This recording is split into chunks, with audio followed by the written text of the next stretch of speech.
sinasabi natin na catchment. Sa ilalim. Sa ilalim. Di ba? Basketball court. Basketball court. Ilalim, gawan na ng Gawan mo lang. area. Sino ang administrator niyang NIA? Hindi, okay yun. Si Mayor. Si Mayor. Kailangan mo, proven yan. Proven. Ayos yun. Ito lang, ano, itong nakaraang... Kababayan ni ano? Kababayan namin. Amin kababayan? Yan. Kababayan ni Presidente. Oh. Ito, ganun nakapansin natin, no? Itong, kasi lang natin ang konteksto, no? Kasi ito, nakaraang 2 linggo na to. Nakita natin, kakaiba to eh. Kakaiba yung nangyari na to. Kasi ito na yung isa sa pinakamahabang period ng habagat na tuloy-tuloy na malakas ang ulan. At alam mo, sa totoo lang, kahit ano naman ang ilagay natin dyan sa dito, haabaw at papupuno. Sapagkat sa Japan lang, sa Japan, nagkaroon na eh. Nagkaroon na ang Japan eh, ito. For one day, they closed the airport sa Japan sa Narita. Kasi precisely, hindi nang nakaya nung dami ng binagsak na tubig. So, yun naman ang magiging challenge natin yan. Ano, dahil dami yung volume ng tubig. Ay, ba napanood na yun eh. Hindi na ito ang kahit dati, no? Because of climate change, yung water levels natin ngayon, tumaas talaga. Kaya dapat tama yung sabi nga Kaya yung engineering, dapat talagang ang tawag ng convergence projects. Convergence projects. Kasi may irrigation, may flood mitigation, at saka may kaya prevention. lang ito tanong ko, si JB, kung Jonas, Baril, Parang di ba nakita natin na napupuno, pero yung napuno dito lang, for example, sa Redempto, sa Baclaran, napuno ito ng basura. Ako nakakaloko. Di ba? So, ito ang Baka na pag-usapan din natin yan talaga mamaya. di ba? Kasi ang dami, 500 tons ba? Na hamot nila. 50 ba? 15 tons ang hali nila. Ito ang dami ng basura na bumara doon sa ating mga lakusan ng Ito Metro Manila system nilang solid waste. Talagang ano to, walang maasal sa ginagawa. Yung kaibigan ni Parangit, si MMDA chairman artist. Magaling yan eh. Magaling na, magsinungaling. Magaling magkwento, but very tasty. Very tasty. Bakit tama kayo naman? Tignan mo. Masusunod yun ang banya. Ito Hindi.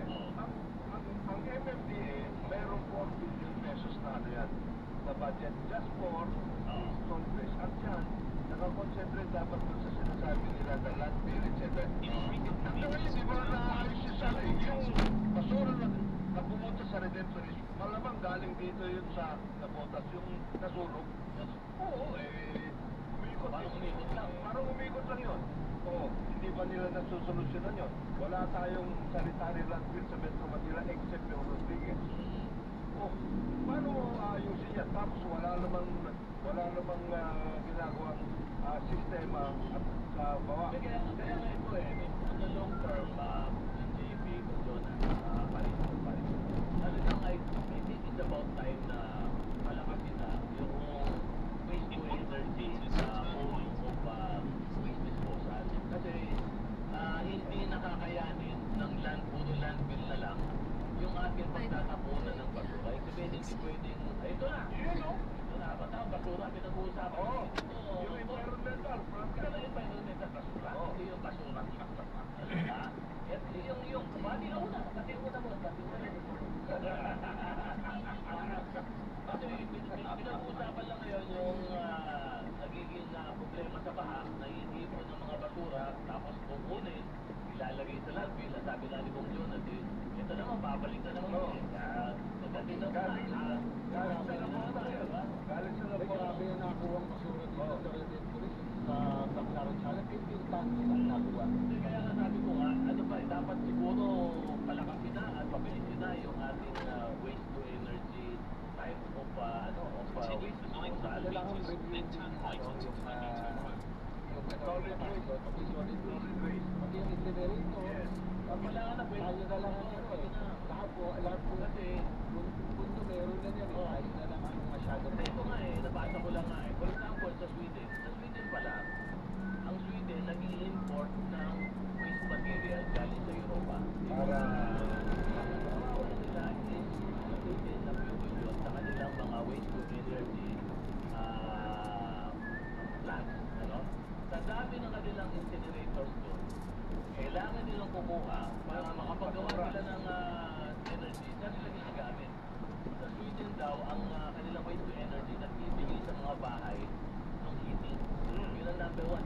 Pampainit lahat sa universal heating. Ang lahat ng mga bahay doon, kinukuha doon sa waste to energy. At iba doon, ginagawang kuryente. So, kanila, very mature na yung kanilang mga incinerators. Maganda naman ang kanilang incinerators. At naku-convert na ito talaga into energy. In fact, they produce so much energy that they produce at the minimum sa kuryente 3 terawatts per annum. At doon sa heating, they produce around 17 terawatts. Kaya naman, Laki na yun, it's enough to power a whole community for 1 year. Tanungin mo kay ano? Tanungin mo kay... Ganun yan eh.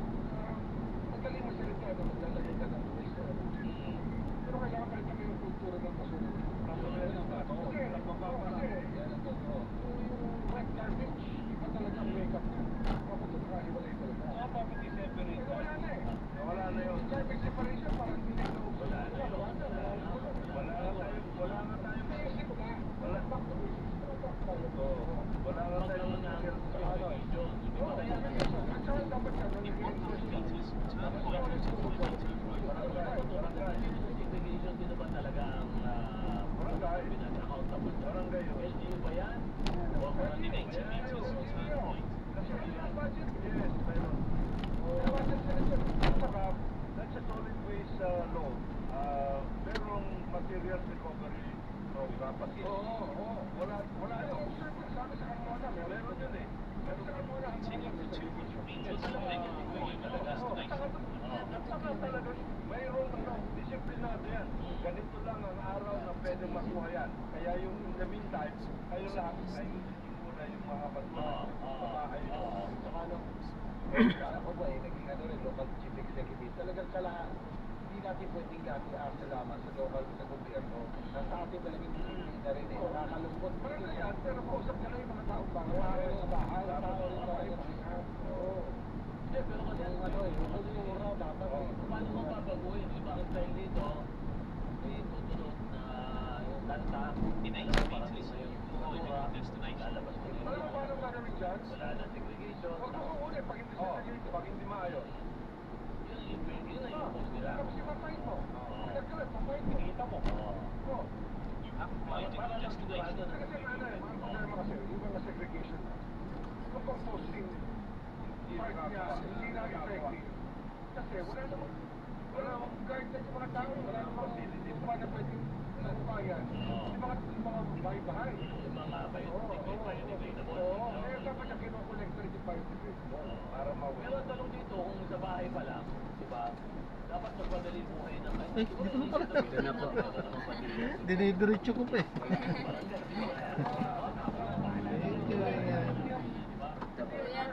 Salamat, God bless.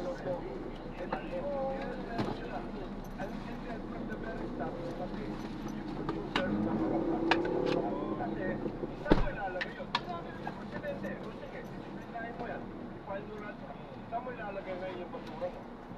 Yun. Yung mga producers ng single-use plastic, etc. Dako! May listahan dapat yan ayon sa batas. Ano yung bawal, ano hindi Sa ano pwede. nga, sa mga bahay-bahay, dapat dalawa na pasok hapon sa tuyo, sa basa. Diba?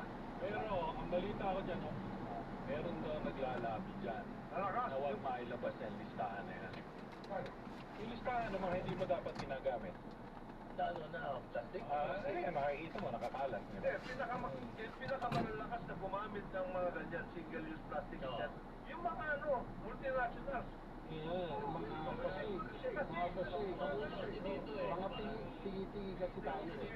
So the law should come up openly and tell the people ano yung Ito yun. Saka tayo, no? Dapat na work Saka sa pagpulutay sa oceans, para na-upset tayo, stop tayo sa plastic. Sa plastic, Hindi naman mabigat daw yung may ayaw eh. Sino yan mo yan? Sabi nga, pag-commercial. May-ari ng plastic factory. Marami yun. Hindi yun. Kilala ko yan. Pinakamalaking yun. Kilala ko yan. At saka, dati yung mga tingi-tingi sa bote nilalagay, halimbawa patis, I-recycle na yung bote ng mga gamit. Wala na yun. Wala na. Plastic na ngayon. lasing na. Lasing. Pag musibahan na nun, naka-nila dyan, ginagamit sa lupang bote. Yes. Nire-refill ko lang. May batas pa nga Ano nun, di naman ba? eh, mineral water budget. Diba, Ay, yan ang hindi isa na sa yun. mga problema. Ayan, sarado na yan. Kaya Sa ano yan. inuman lang, yan, tapon na. Tapon na.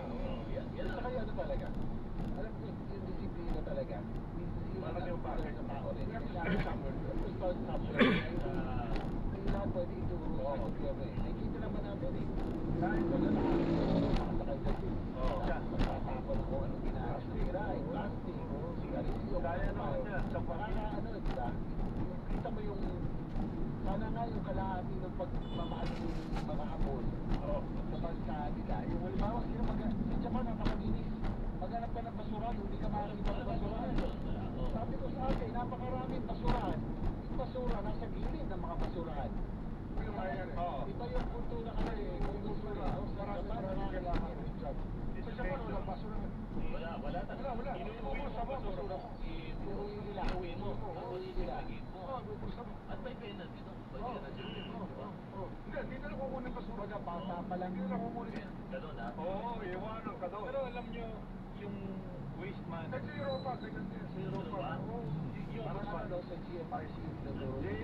Mano sa Santa. Bata pa lang. bata pa lang, Nate, bago magturo ng asignatura, yung good manners Pero and ang conduct.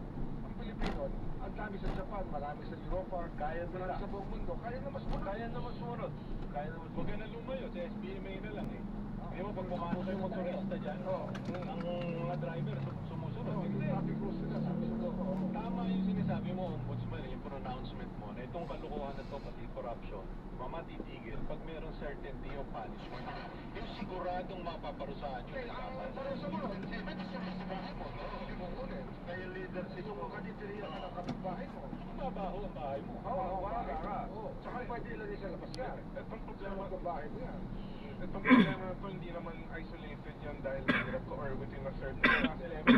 Pumunta ka sa mga ATM, kunyari mag-withdraw ka, yung mga slips, yung mga slips, saan mo makikita, imbis na ibulsa, nasa sahig katabi ng Ang mga ATM. basurahan nasa labas na ng bahay yan.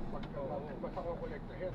Dapat walang basurahan sa labas ng bahay. Pero yung pagtugmain mo sa baha, alam nyo sa akin, iba yung waste management, iba yung governance ng flooding infrastructure. Magkaiba yan. Hindi mo pwede. Hindi ba?